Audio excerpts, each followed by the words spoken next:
What's up, everybody? I'm Metal Nick, I'm Jeff Christopher.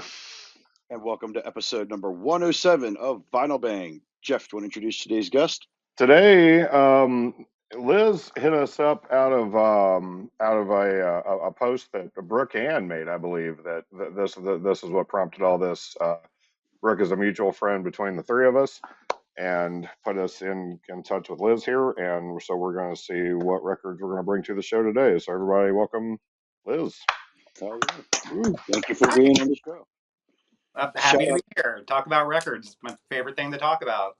hell yeah, and That's shout out to awesome. Brooke. Brooke is like our unofficial agent. She has gotten trying to hook us up with tons and tons of her friends to be on the show, and it's saving Jeff and I from that. So because I don't think I know any bigger fan of metal than Brooke. I mean, it's hard to find a bigger fan of any music than for Brooke. sure. uh, Agreed. yeah, I also saw you had Chuck from Deadbird on here, didn't you? I Yeah, believe. yeah, Mm-hmm. we Yeah, did. yeah.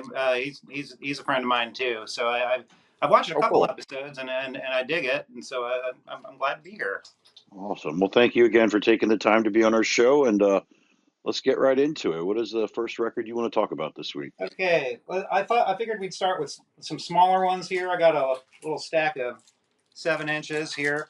This one's really cool. It's a hardcore compilation called Noise from Nowhere, and the coolest thing about it is it's got this really rad Pusshead art on it, which Pusshead from Septic Death, who also did like lots of art for most notably Metallica, but he's got a lot of roots in skateboarding and just early hardcore stuff. And this was a really cool record that I found. There was this one vendor I used to go to all the time in Northwest Arkansas back when their booth was way out in the country, but then they moved into the city eventually, and I stopped finding stuff like this so often. But I really liked that vendor because they always had really good stuff.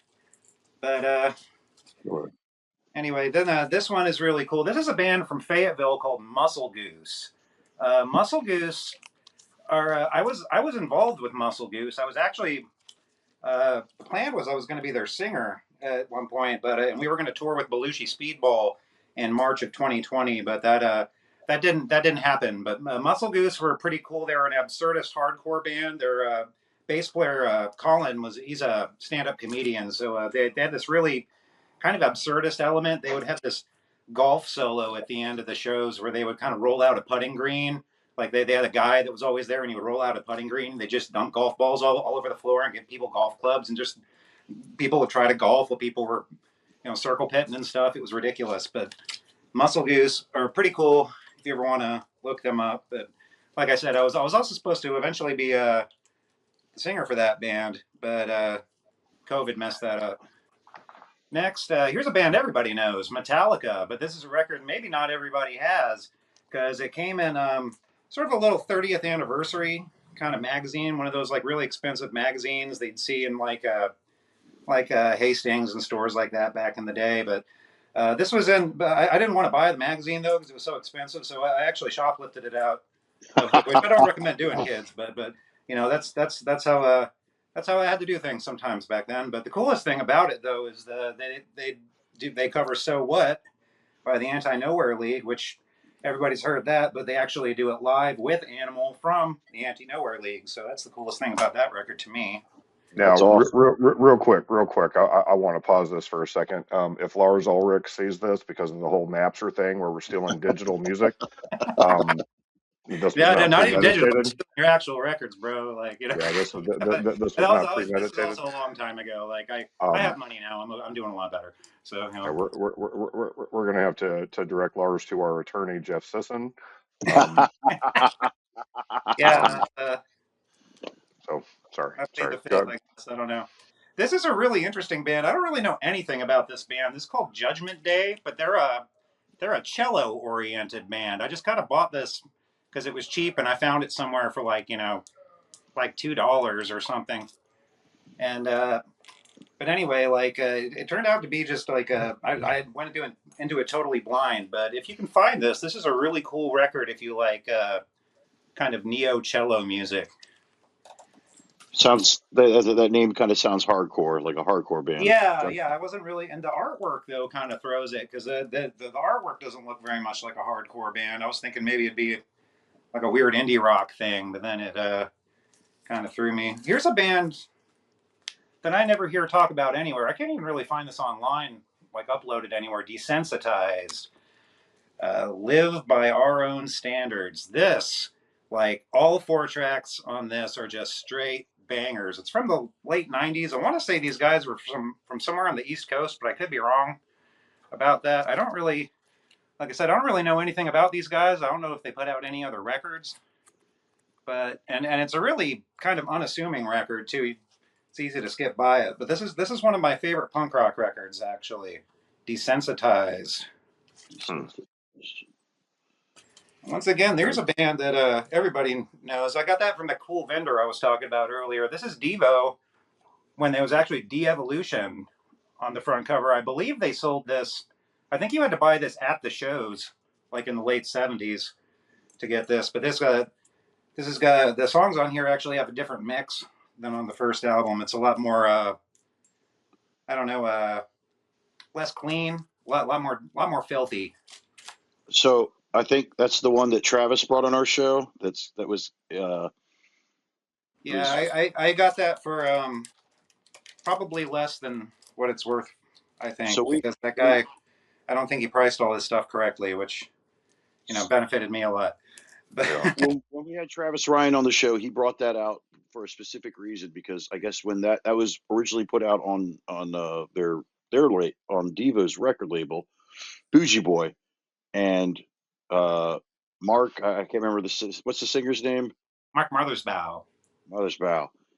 Basically, took 3 of them aside and wrote surprise signature, one of three, one of two of three, and 3 of 3. And it said signed Bougie Boy, and Travis has number 1 of 3. Wow. So yeah, that was really rad. Yeah, that's even radder than I my do remember copy. that. Mine is just plain Jane. But but anyway, uh, here's a couple by the Adverts, which are probably one of my favorite English '77 bands.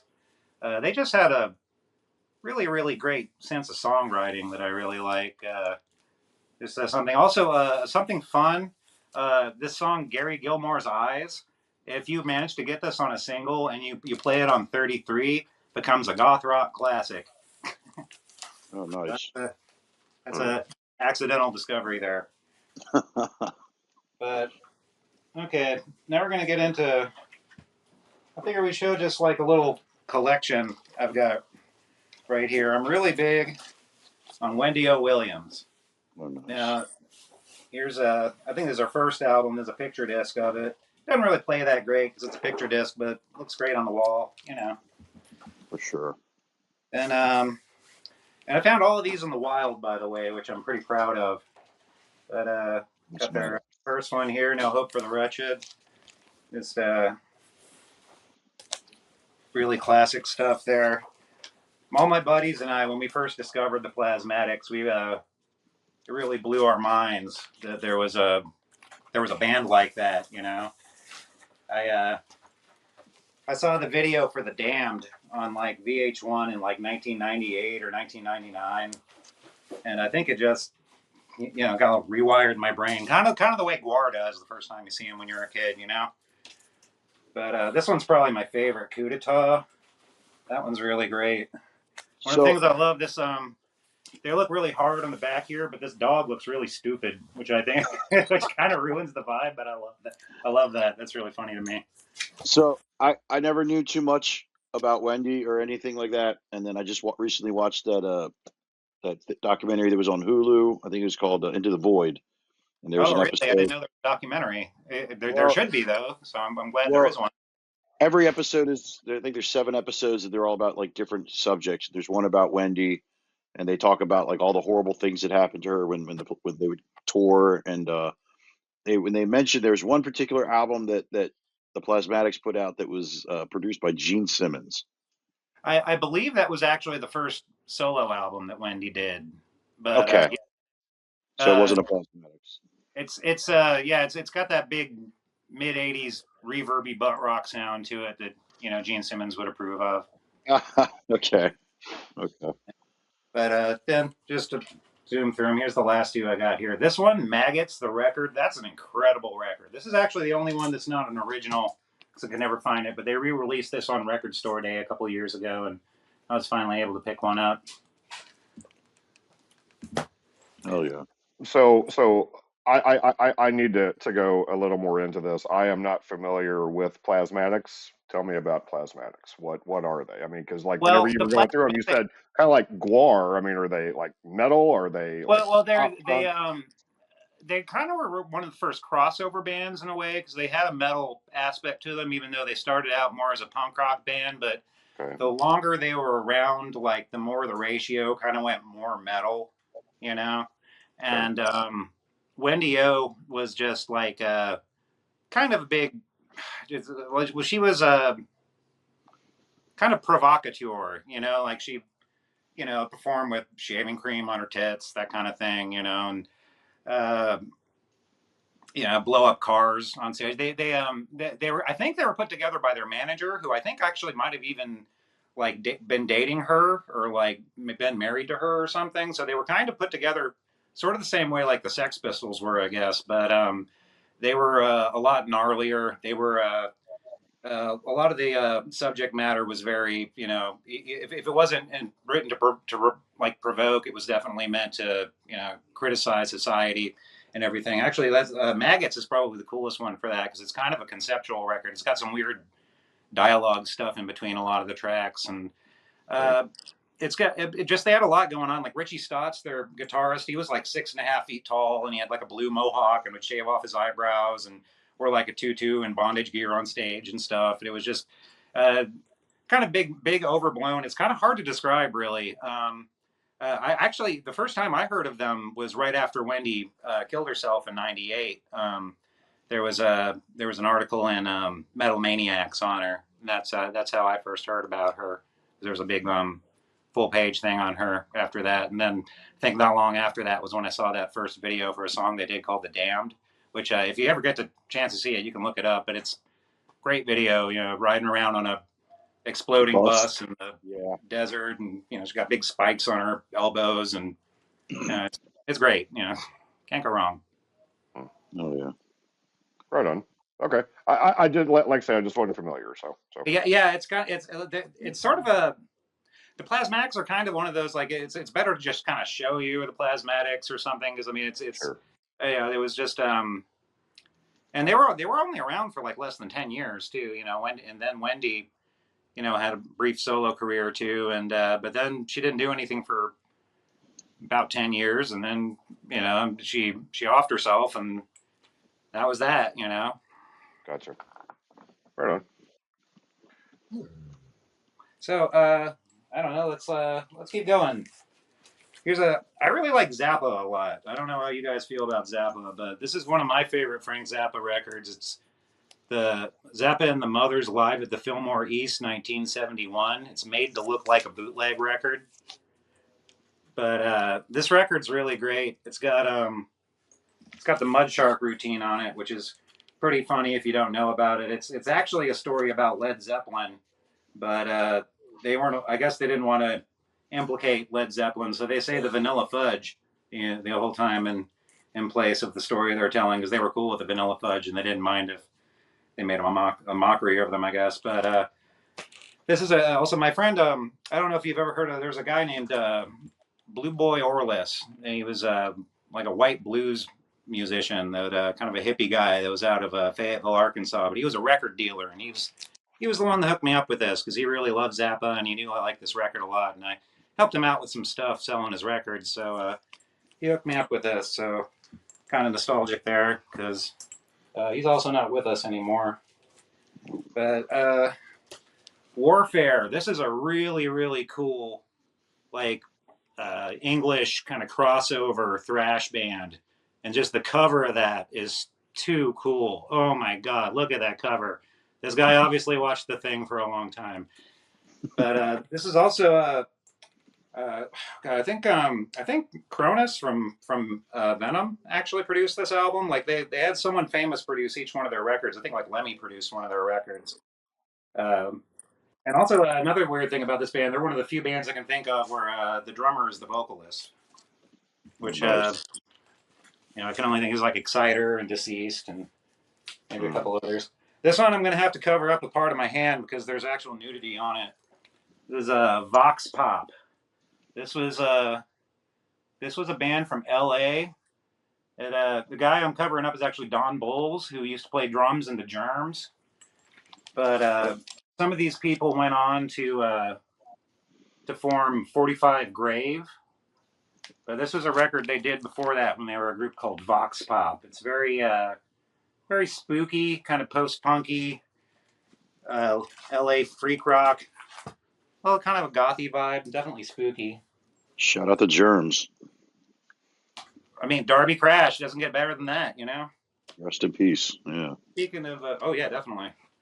And then Venom, like I said before, love these guys. Had a big early influence on me because they were just, so gnarly. And also, I could kind of, like as a stupid punk kid who can't figure out, like, some of the more complex riffs, you can kind of figure out Venom, so big shout out to Venom there. Now here's some stuff I definitely couldn't play though, is some Vandergraaf Generator. Like this is a really cool. I think they're an English band, but they were a really cool kind of arty prog rock band from the '70s. A lot of early goth guys really like this band, and the early punk guys I found. They got sort of a unique sound. They're not guitar oriented. They're more oriented around like horns and keyboards and stuff like that. But they still manage kind of a really intense sound. They had a song I think called "Cat's Eye." I really recommend looking that one up. It's a really intense track. It's the soundtrack to UKDK. That was a really cool documentary on it was kind of the British version of the decline of Western civilization. Like we had decline and they had UKDK.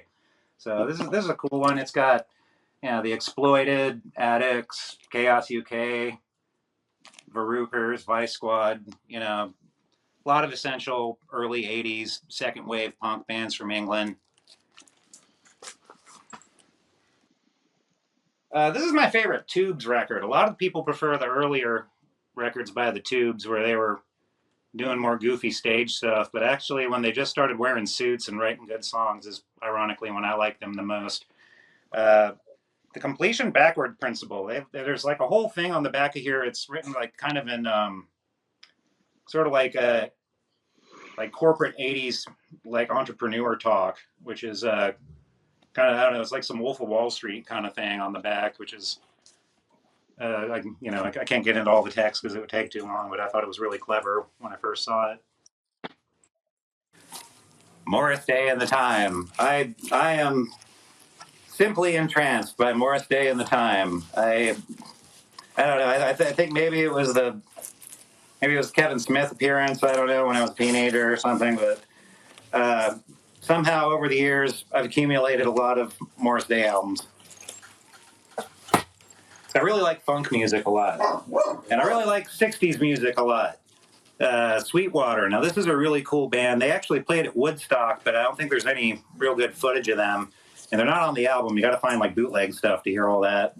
But there's a really great song on here called "My Crystal Spider." I think that's like a real banger. If you can ever look up "My Crystal Spider," that's a really, really mind warp of a song. There was also a really bad made-for-TV movie on VH1 about them when I was in high school, I recall. This might be my favorite album of all time, Funhouse by the Stooges. It's not an original. This is a reprint, but I've probably listened to this album 1,000 times, and I still don't understand what half the words of it are. But it's a really great record. It's like every death metal album I own. What's that? It's like every death metal album that I own. I can't understand the words on it. Yeah, that's true. But I think Iggy Pop seems to have less of an excuse than most of those guys. So I don't really know why I've never been able to make that out. Also, there's not a lyric sheet, so who knows what's going on there. But here's one that's really cool, Sufi Nun Squad. I think they were based out of Little Rock, so I used to come across their stuff not often, but rarely. This is a really cool split they did with Abe Froman, and that's the band I really like a lot on here. They're kind of I don't know, they're like a kind of childish punk rock, like childish as in like they kind of like a lot of their instruments seem to be like children's instruments that they get, and they have these, I don't know, just kind of very bouncy sort of songs that, I don't know, it's not really the kind of thing I usually go for, but it really that album really sticks with me. I got some Ravi Shankar, like I said, and one of the first bands I was into when I was younger was Rush, and this is actually these are the first two records I ever bought with my own money. Were like the first two vinyl records, because I had CDs because I was like a '90s kid, so most of my music was on CD. But these are the first records I bought. I think around maybe '98 or '99. Oh yeah, right on.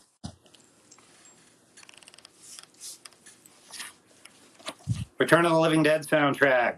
Nice. This is just kind of a nostalgic one for me, just because it was a birthday gift someone gave me really early on in my record collecting. They didn't even know this was a cool movie. They just found it at like a flea market or something and thought I'd like it, and just happened to come upon this really cool record. But there's some groovy punk rock on there. Oh, And yeah. it's a great movie. Greatest horror movie ever made. That's my absolute. Yeah, I think favorite everybody horror can agree movie on ever. that for sure. Yeah, love that movie. Yeah, it's I remember it was kind of like a gateway horror film for my nephew. Like my brother was like showing it to him when he was like 12 or something, and of course I can't even, because I was like grown by the time I saw that movie, so I can't imagine how cool it would be seeing it when you're 12. But anyway, the Ramones, that's another band everybody knows, but I was pretty influenced by them early on, just because I really studied their songwriting like really, really hard. Like about like second half of the 2000s, I was just like a total Ramones acolyte, just like studying as hard as I could. I was like, even some of the songs that I was doing in the fucktards at the time were pretty much just me trying to write Ramones songs.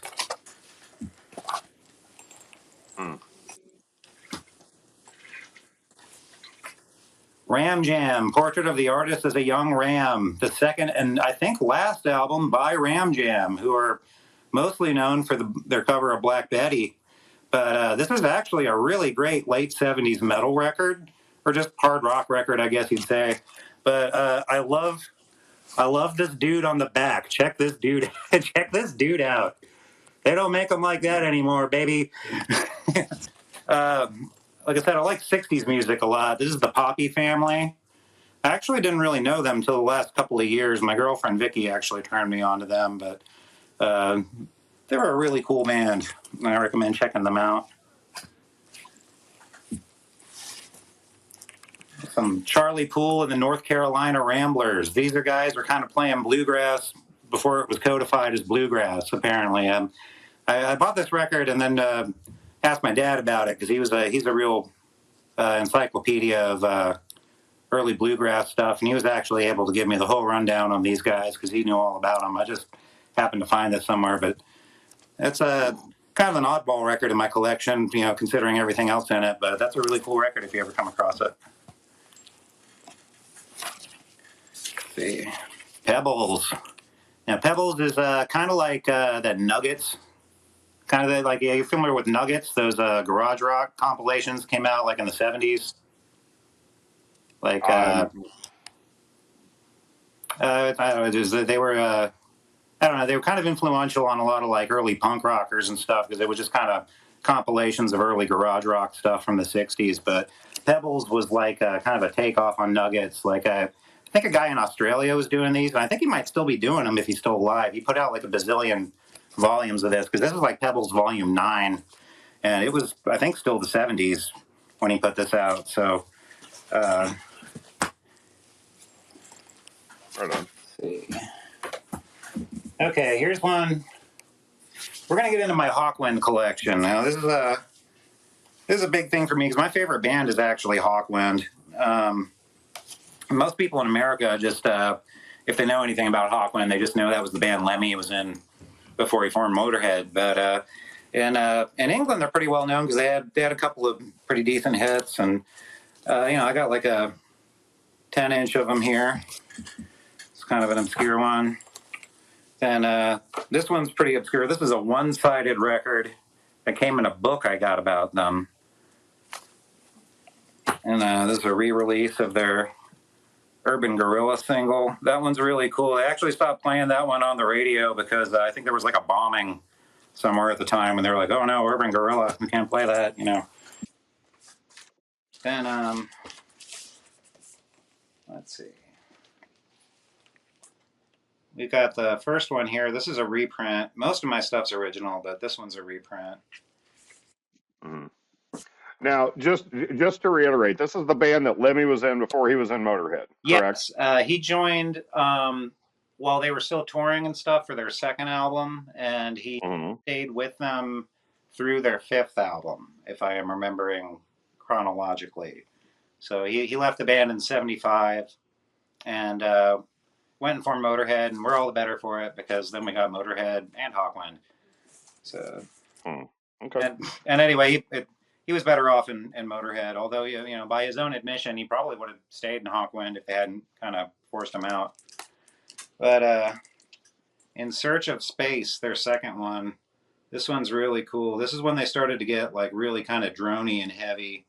Like you can, I don't know, there's just some really intense stuff in a lot of theirs. That one came out in like '71 too, so this is still really early on. Greasy Truckers Party. This was originally part of like I want to say like a 3-record set, like a 3 or 4 record set, but it had other bands on it too that all performed on it. There's like a show bill back here. It was like a benefit for some group at the bar. I think the Truckers, which is why they had it. But everyone always bought the records just to get the Hawkwind stuff. So when they re-released it a while back, they just re-released the Hawkwind stuff. This is the first one that had Lemmy on it. Do Re Mi Fa Sol La Ti Do. That's what's got a really cool just graphics on it. I'm not going to take the time to show all the album art and everything, but I just I love all the stuff in here. It's almost like some Jack Kirby art or something. Yeah, that's pretty cool. Yeah, I really dig their whole aesthetic, the whole drug obsessed space warlords kind of thing. And then this is I saw Nick Turner live years ago with. What was that? I saw Nick Turner. I think it's who was a saxophonist. Oh yeah, I saw him of Hawkwind. Yeah, I saw him a couple years ago in Baltimore. Okay, I saw him the last time he came to the United States in 2019 for in Austin. It was because he died about 4 years after that. I want to say 4.5 years. But Space Ritual. This one I don't have time to take it out and fold it out, but the art to this is incredible. It folds out to 6 times the size of the record, but this is a really good place to start if you're getting into Hawkwind. And another good place to start is this album, Hall of the Mountain Grill. This one's really cool. It's got a lot of really cool violin work by Simon House. I think he went on to play with David Bowie, actually. I just recently got this past week. My girlfriend ordered it for me for Christmas, but I guess it got tangled up in overseas mail stuff, so we actually just only recently got it. Warrior on the Edge of Time. This is the last one they did with Lemmy. I'm going to try to burn through these because I know we're on limited time. Hawk Lords. Levitation. This one's really rad. It's got Ginger Baker on it. He's fantastic drumming on it, but they volatile human being. Choose Your Mask. That's a really cool early '80s one. I can't remember the name of the artist that did the cover for that one, but I really like that. He did a lot of like book covers and things in the '80s. Quark, Strangeness and Charm. This one's got a lot of really cool synth work. There's also there's a really cool song in there called Hassan I Sabah. That song's about a secret hash-eating sect of assassins, which is a cool concept.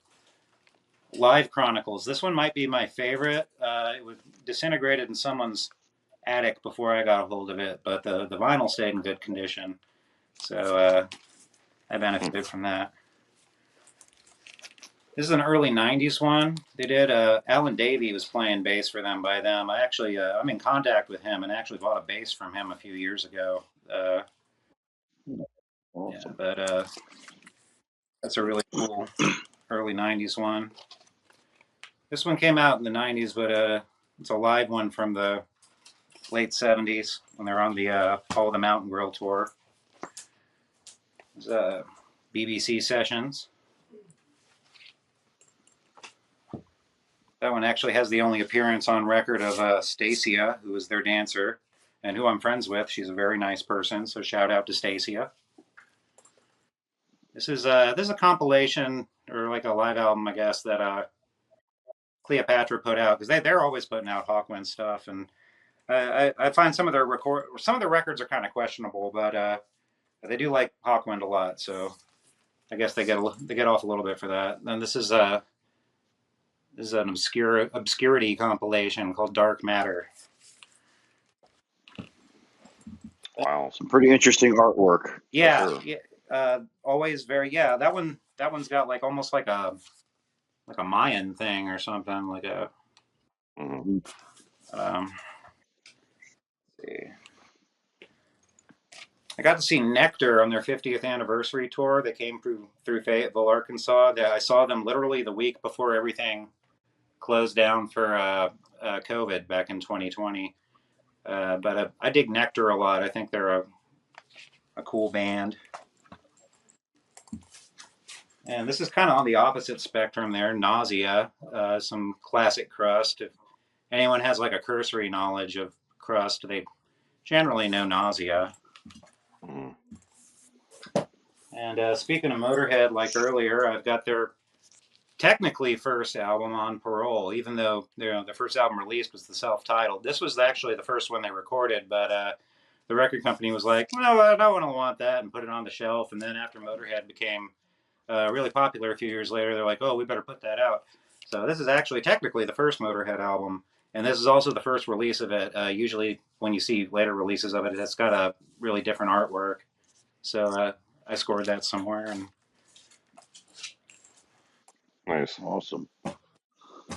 I like Charles Mingus a lot. I don't listen to like a lot of jazz, but there's a few guys I really, really dig, and Charles Mingus is one of them. And this is probably my favorite record by him. I found this for like kind of in a cheapie bin a long time ago. I don't think the person knew who Charles Mingus was, but Tijuana Moods is a really cool record. We have the mighty Frank Marino. Look at that with the Frank Rosetta artwork. It doesn't get much more metal than that, gentlemen. I dig Mahogany Rush a lot, and I think that Frank Marino is definitely an underrated rock guitarist. But if nothing else, you should check out the title track to this album, Juggernaut. That's a real killer of a song. Leibach, Let It Be. This is really cool. This is them pretty much remaking the Let It Be album by the Beatles, which actually, you can see by this if you know what the album cover looks like. But it's a really cool, just dark industrial version of Let It Be. So if you ever want to just hear some Beatles reinterpretations, that's a really cool record to check out. I really like Steve Hillage. He was the guy. He played in Gong. He was a guitarist and really, really good guitarist. He's still a guitarist, I guess. I guess he's still around. But this is my favorite album by him, Green. You can actually find a lot of Steve Hillage records for fairly cheap because I think he's got a very unassuming name. Steve Hillage kind of sounds like the name of someone like you'd see on like a bench by the bus stop, been injured in a car accident, call Steve Hillage.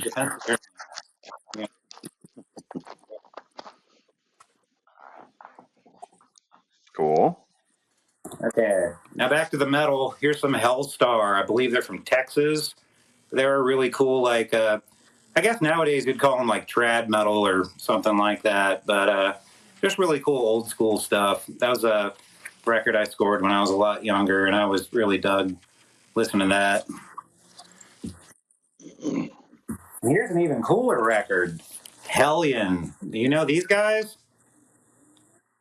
No, I am unfamiliar with Hellion. Cool artwork. Yeah. They were a really cool band. Their singer Anne Boleyn. I think she still tours with some version of the band now. I'm not incorrect about that. There's a song in there called Backstabber that I think is that's a really cool song. I really like a lot of 70s synth music a lot, like early electronic music. This is a cool album by Bruce Hack called Electric Lucifer. It's a promo copy. I picked it up in like a junk shop in the middle of nowhere for $2, which is, I guess, how one finds all the best records, I guess.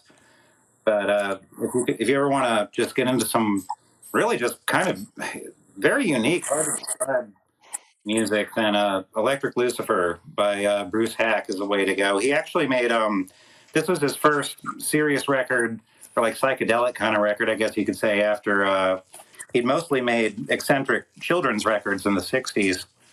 But then psychedelic scene kind of changed him up, I guess.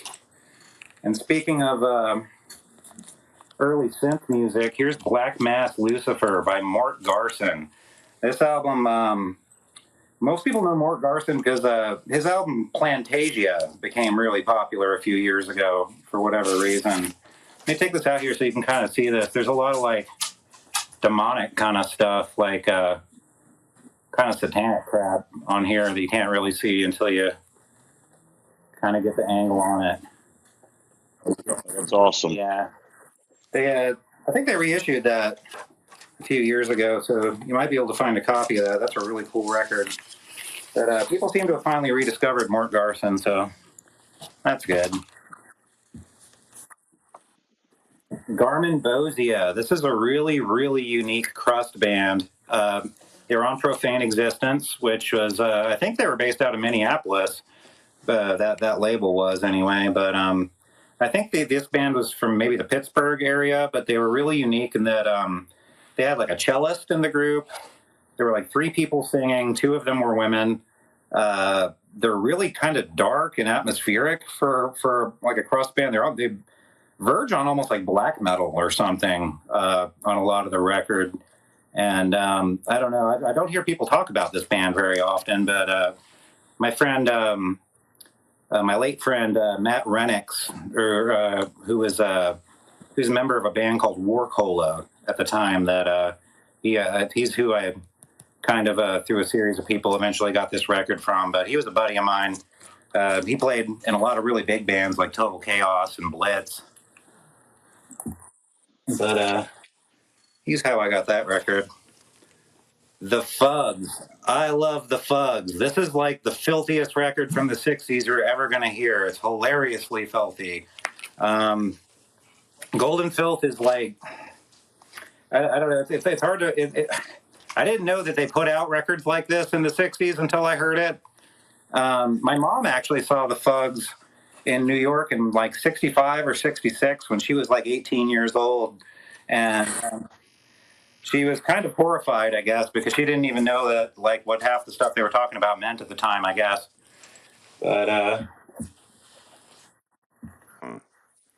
The Frost. This is a cool band from Detroit.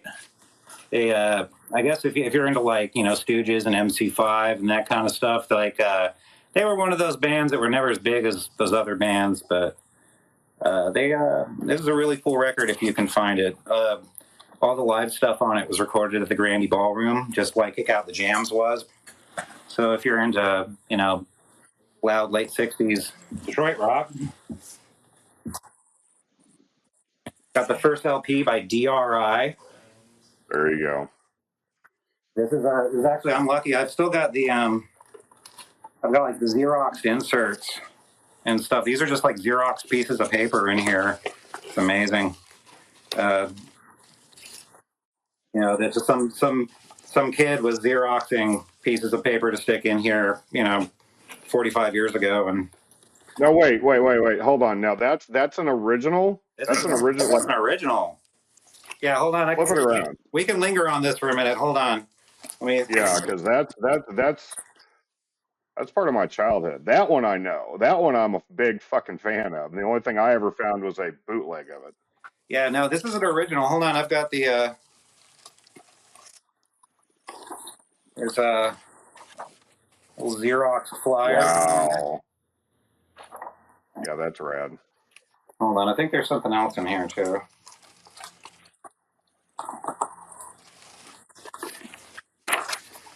Yeah, there's an ad in here. That's badass. I never knew that this thing existed. I thought the only thing that existed was the bootleg that I own. That the cover looks exactly like that, but it's just a white label, just very standard. Yeah. Nothing, nowhere near what that is. That's fucking rad. I scored that at the same time I got that Vox Pop record. I had a good buddy of mine named Rob Pressman, who he's got a really cool band called Goat Riders in the Sky. He's the one that hooked me up with those when he worked at a place that sold a lot of records, and he called me early one morning and said, "We got a bunch of punk stuff. You should go check it out." And there was a lot of other good stuff too that I would have gotten if I could, but I just didn't have the money to get it all. Wow, that's awesome. DMZ. These cats are really cool. This record's good, but the best one, if you can find it, they had just a self-titled one that came out in, I think, 77. But if you could find the self-titled DMZ, that's a mean record. That's like the meanest garage rock record you're ever going to hear. Demon. These guys I think they're English. I know they're not from America. I'm reasonably sure they're not from America anyway, but I knew these guys for a while because they had a song called Don't Break the Circle. And I didn't know they wrote it, but I had a Blind Guardian CD where they covered that, and I was always like, who wrote this song? Then I inadvertently heard their version somewhere, or found out they did it. But anyway, if you can ever find this album, The Unexpected Guest, this is a really cool record, especially because a lot of the lyric matter is very, dark, occult kind of stuff, but the music is very upbeat. We like to pretend we're doing like workout routines when we're listening to it, like it's like a Rocky montage or something when we're listening to it. Here's Chuck's band, Deadbird. Like, this is their album 3, The Forest Within the Tree. I actually went to the record release for this show, but this is a monumental record. This is a really, really good record, and I have really good memories of that release show. It was a really crazy show with tons of people in a little place called Backspace that used to be in Fayetteville, Arkansas, that I actually used to book at sometimes. Actually, I booked MDC and Verbal Abuse there once. That was probably the biggest show I ever booked there, which is also really funny because it was a really small place. Got Crucifix, Dehumanization. This is some classic stuff. This was on the label that Crass ran over in England, but this is actually an American band. And it's like all the other Crass records. This folds out all huge into a poster, and you can put it on your wall if you're a scuzzy punk and just want your records to lay around. This is I think more people should know about this band, the Curved Air Conditioning. This is one of my all-time favorite records. I can't remember the name of the woman that sings for this band, but she's got a really cool voice, and a lot of their subject matter or just the tone of their songs is very dark. I think a lot of people would be surprised how many like 60s and early 70s bands are actually kind of very somber. There's a lot of very, very kind of somber record, but also very dynamic too. I really recommend Air Conditioning by Curved Air if you're ever able to come across a copy. And I usually prefer Delta Blues, but I have a special thing for Albert Collins. I think Albert Collins just plays the guitar like a motherfucker. I don't know how else to say it. I mean, this guy can hold a note for like longer than you're even alive. I mean, like his sustain is incredible. But this is probably my favorite record. I got a bunch of his records, but Don't Lose Your Cool is probably my favorite one. This one's pretty rad. If you're ever working in a kitchen or something, if you're ever like a restaurant worker, I noticed you put this one on, and everybody seems to like it. Nice. Now, also, I said I really like funk music. Here's a George Clinton record I've got. I mean, doesn't get funkier than George Clinton. And it's also it's got a really great Pedro Bell artwork on it. Anything Pedro Bell did artwork on for them, I think, is really great. He did some really wacky stuff for them. Like there's this one live album they did where he made it like a board game on the inside. So you had like a whole board game you could unfold. It's fascinating. This is a really rad record. I actually discovered this.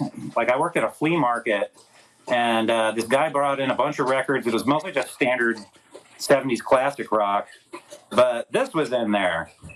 This obviously bought out at the cutout bin at some point.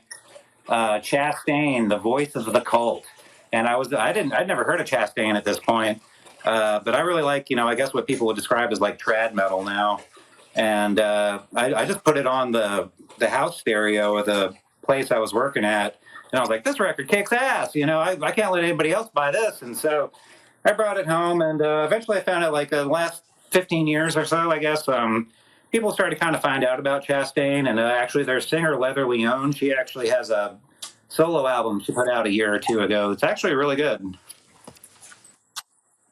Right on. Like I said, I really love funk music. So this guy, I don't know if people know about him, Jimmy Castor. He did there's a sample off a song he did where it's like, what we're gonna do right here is go back, way back. And you hear that in all kinds of hip hop songs all the time, get sampled. But Jimmy Castor, for me, he's on like my Mount Rushmore of funk. Like some other people might put someone else on there. For me, it's Jimmy Castor all the way. He was like hard funk, man, like hard ass funk. So big props to Jimmy Castor. Now here's something that definitely affected my psyche is the Butthole Surfers. And I know I'm not alone in that. A lot of people, the Butthole Surfers had a really big influence on them. I first became aware of them in the 90s. I think they had a song like on the Beavis and Butthead soundtrack or something. And I don't know, at some point in the beginning of the 2000s, I began to get really hard into them. This is the first record I found that just I couldn't believe I found it. Like early on in my record collecting, actual getting where it was actual records I was buying. This was kind of the first record I ever found where I was like, I found like a grail. I found an early Budgie record, and this is to this day I still play this record all the time, just especially because I'm kind of nostalgic about it now because I was playing at my first apartment 20 something years ago with my buddies, and so I'm really nostalgic about this album, Bandolier. If you get the newer versions of it, they kind of have the more mystical looking Budgie logo instead of the cheesy one with the 70s metal riffs in it, which I actually kind of prefer this. And talking about that same time period, this is another one, Cultosaurus erectus by Blue Oyster Cult. That's once again, this isn't like a, you can find this probably most decent record shops, so that's not an obscure one, but just the cover art to that one always just blew me away. I couldn't believe how cool that album cover was when I was younger. And here's a really weird one. It's kind of complicated here, but the album is called Art is Whatever You Can Get Away With. This is like a small self-press album for the early 70s, but there are three names for the band given here. It's Rudy Palmtree and his Exotic Fruits, a.k.a. Bitchin' Ernie and the Grunts, DBA, Jimmy Spinard and his combo of lard. But this is just a really wacky, just kind of bar band, just jamming and having a fun time writing these really goofy songs. And, I mean, look, that is the face of mischief right there. That guy's getting into some stuff for sure. Okay. Chrome. Now, I'm kind of a latecomer to Chrome. I discovered them, I guess, several years ago, but it just kind of blew my mind that there was a band that sounded like this, uh, in like the 70s and the early 80s. Like it was clearly like every like kind of industrial band that came after them, I feel like almost owes them something. Um, I've got a box set here. This is like the nicest thing I own is this Chrome box set. This is like nicer than anything else in my apartment. But it's got like 7 records and a book in it. Hand screen front on there. Apparently, this is a re-release of a box they put out back in the 70s, or I guess the 80s, I should say.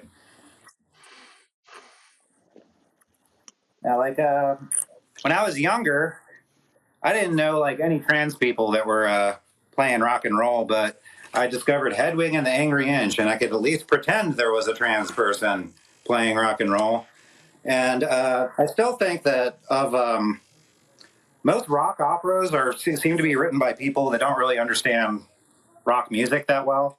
There are a few exceptions, like Rocky Horror Picture Show, and this Hedwig is definitely one of them. The songwriting on that, pretty incredible. A little dated as far as like maybe some of the concepts in it, or debatably ahead of its time, I guess. But then the one thing that bothered me about Hedwig, though, was Hedwig wasn't real. But here's someone that was real: Jane County. The first trans rock star ever, Jane County, eventually put out a record at the beginning of the 80s. Shame she didn't get one in the 70s. But and while we're on the subject of, I guess, queer artist, Divine of John Waters fame, with a double single here with Shoot Your Shot and Jungle Jezebel. I found that in a dollar bin and really lost my shit over that.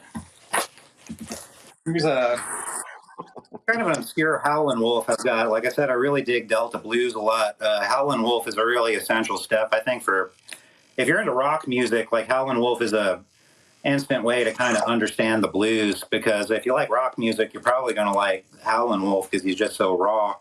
And then through Howlin' Wolf, you can get into a lot of other stuff. And I got the Almighty Girl School, another dollar bin score from when I was pretty young. Just classic stuff. They most well known, I guess, for the collaboration with Motorhead.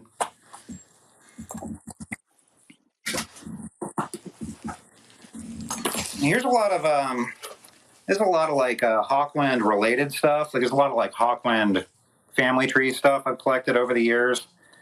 There's a Nick Turner single here. I think the song's from his album. It was like Space Fusion Odyssey or something, I think was the name of that one. It's one of the ones I don't have. The Final Frontier. This is one of my favorite ones. This one came out, I think early 2019. But that one's a really cool record if you can ever find a copy of that.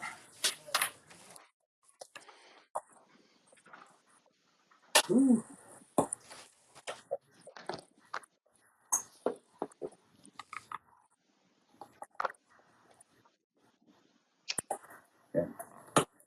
But, Life in Space.